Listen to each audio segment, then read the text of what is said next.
Chapter 4, NLP Training. NLP stands for Neuro-Linguistic Programming, and these are the three core concepts that you need to learn about. Neuro. Neuro stands for anything that is related to the brain. You have probably come across the concept of neurology at some point. Neurology refers to the study of the brain. On any given day, all our senses work together to help us pick up different stimuli from our surroundings.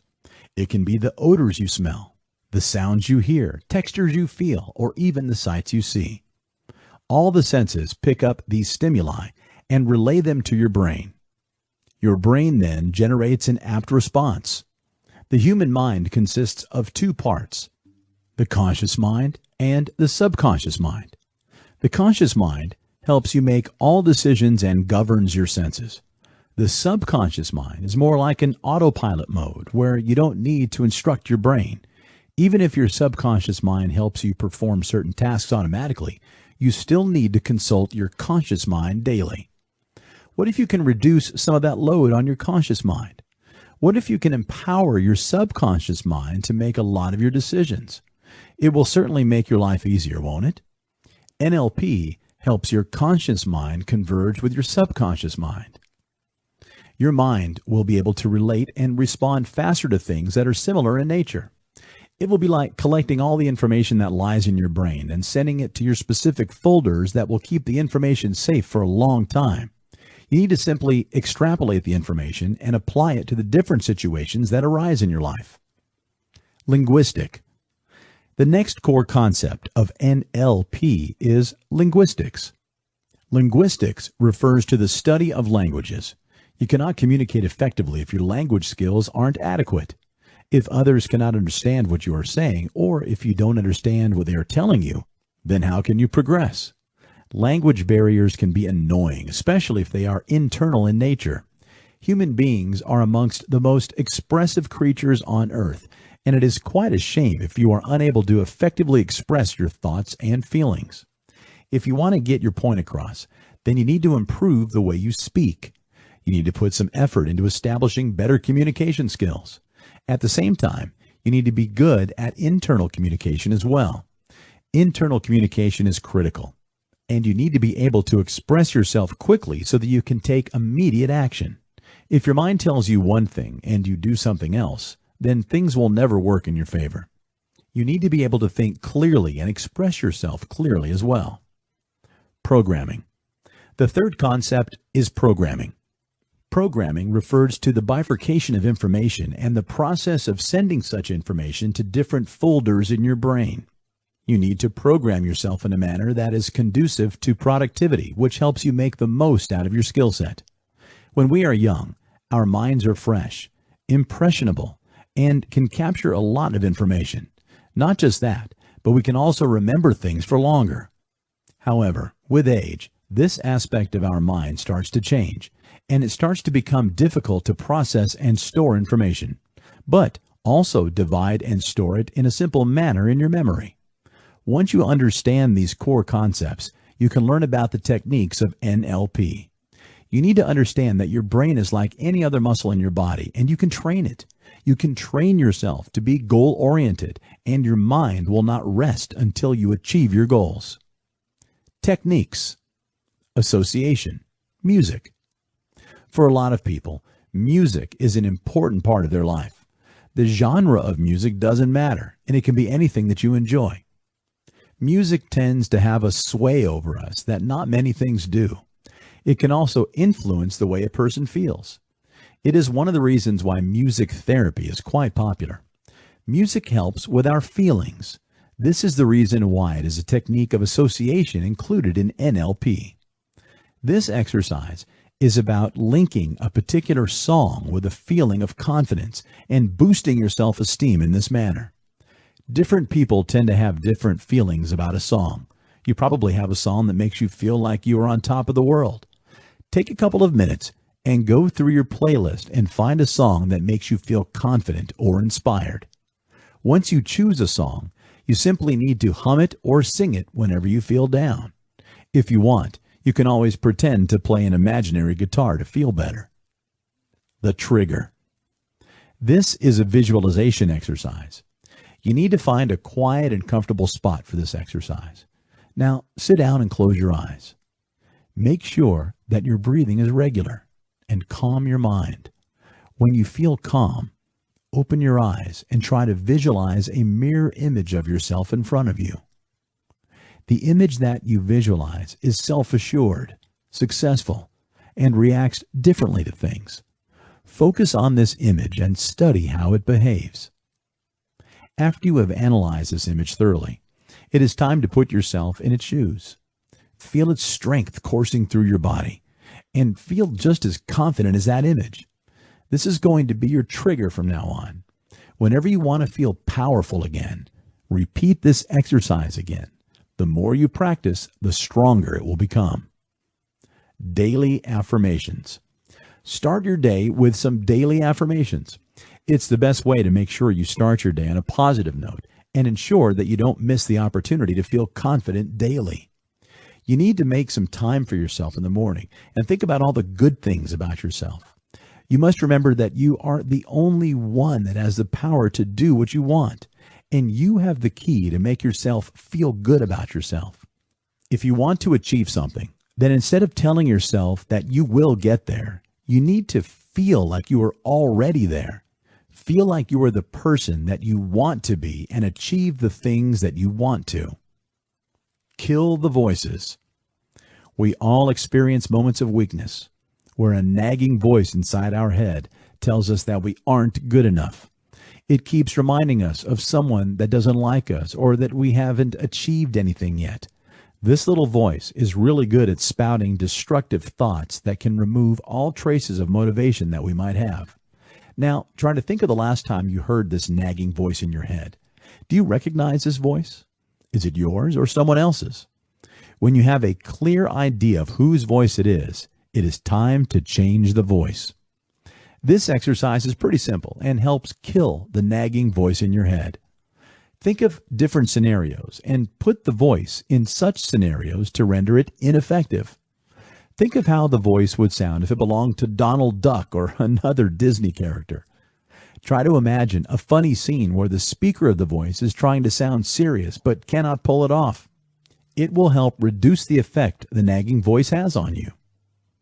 It is quite like the manner in which the wizards in Harry Potter defeat a Boggart.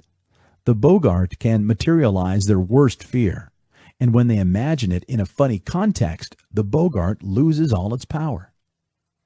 The whiteout. We all have memories that can surface at inappropriate times, make us feel uncomfortable, and prevent us from giving our best. We have memories that can surface at the most inappropriate times and make us feel uncomfortable, therefore inhibiting us from giving our best. They are deeply rooted in our subconscious because we have had a bad experience associated with them. The whiteout technique aims at enabling you to stop thinking about such memories at will. First of all, think of a memory that makes you feel uncomfortable. It can be about a time you embarrassed yourself or when you performed exceptionally badly at something. Once you have the image established clearly in your mind, literally turn up the brightness of the image quality. Do it very fast so that the image goes absolutely white. After this, pause for a second and think of something entirely different. Repeat the process in quick succession at least 6 or 7 times, and then pause to see what happens. When you think of the uncomfortable memory again, either it will white out all by itself or you won't be able to see it clearly. Adding a sound effect to the whiteout process can help. Make sure to pause between each cycle so that your brain doesn't create a loop of the image and the whiteout. Grounding. This is another basic NLP technique that is really important to learn before you work on some other advanced techniques. It helps you get your confidence issues sorted out and develop a solid foundation from which to work upwards. For this technique, you must be barefoot. But if you can't do that, make sure you are not wearing high heels. Stand up straight and keep your feet shoulder width apart and completely flat to the ground. Then move your hips forward slightly and feel your stomach muscles growing slightly tense.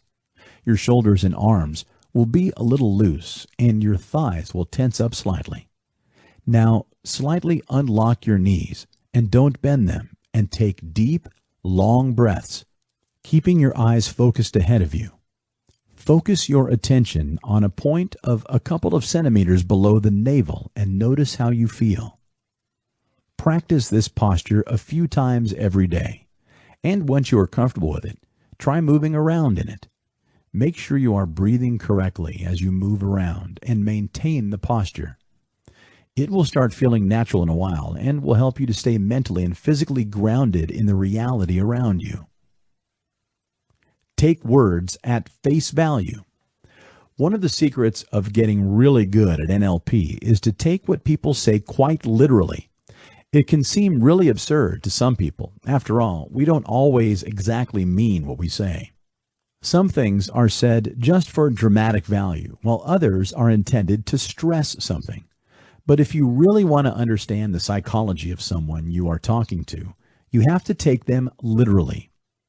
People will tell you all you need to know in just the first couple of minutes. You just have to exhibit openness and ask the right questions.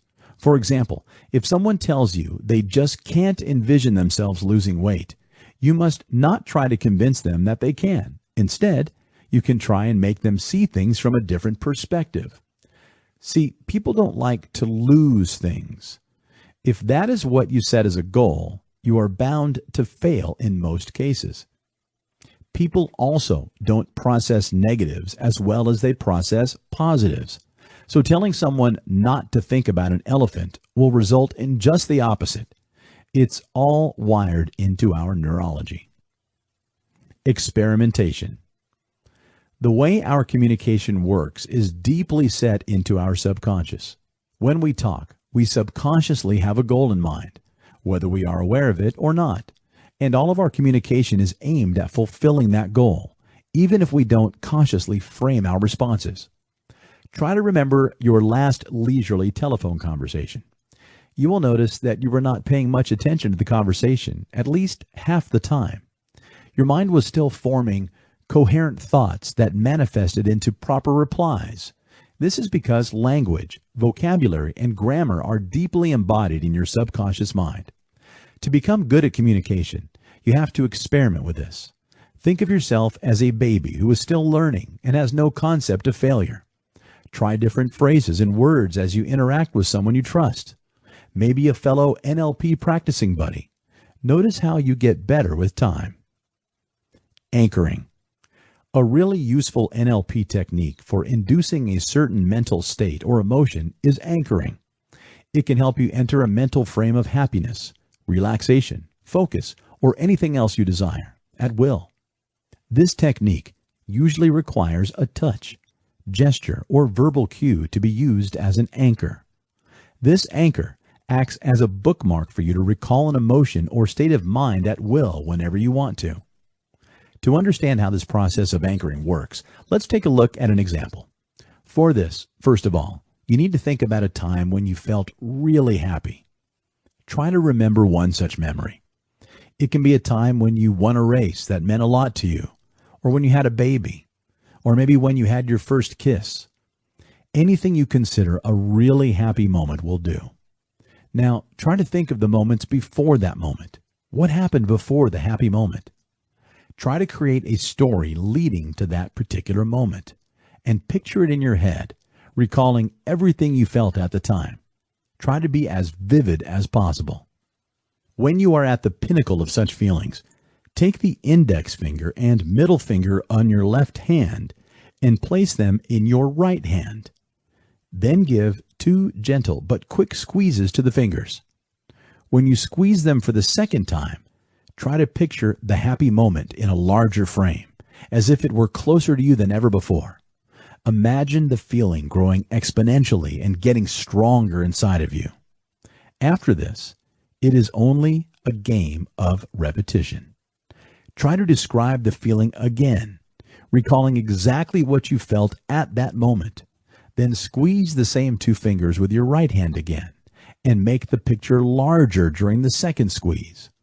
After a while of doing this, you will notice that the happy feelings doubles all by itself, without you having to force it to grow. Your progress with this technique will become even faster if you can imagine the feelings really clearly and remember the moment very vividly. Repeat this process at least 5 times and you will start to feel the effects soon. Now you have laid the anchor. When you become adept at this technique, it will become extremely easy for you to recall this anchor at any time by squeezing your fingers twice. You will feel happy instantly just by recalling the anchor. Pacing. Pacing is a technique that you can use to influence others. When you use this technique, you can enter the other person's model of reality on their terms. It is quite similar to walking next to someone at their own pace. Once you have paced them and have managed to establish a rapport and have displayed that you understand them, the next thing you need to do is lead them. You essentially use the rapport that you have built from pacing to influence someone else. For instance, if you want to convince someone to act in a particular manner, the first thing that you need to do is understand why they act in the manner that they do. Once you try to understand this, you can then work on establishing a rapport with them. You need to find some common ground and use that to understand the other person. Once the other person realizes that you both think alike, they will automatically become more receptive to your suggestions. The pizza walk. From early on, we are taught to think of mistakes as dangerous. It's a part of our social conditioning, and for this reason, our nervous system protects us from dangerous situations.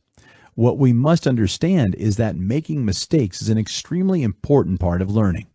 If you want to be skilled at NLP, you have to give yourself the chance to fail. A problem many people face when they want to do something is hesitation.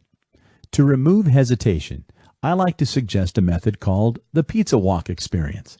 It costs almost nothing and it can be done anywhere. This exercise will help you let go of all the unnecessary hesitation that holds you back from doing your best. Think about some of the areas in your life in which you hesitate. After this, go to any commercial space of your choice, like a restaurant or a gas station, and ask for something completely absurd which you are sure you won't find there. Keep a straight face when you request it, and be polite and non-threatening.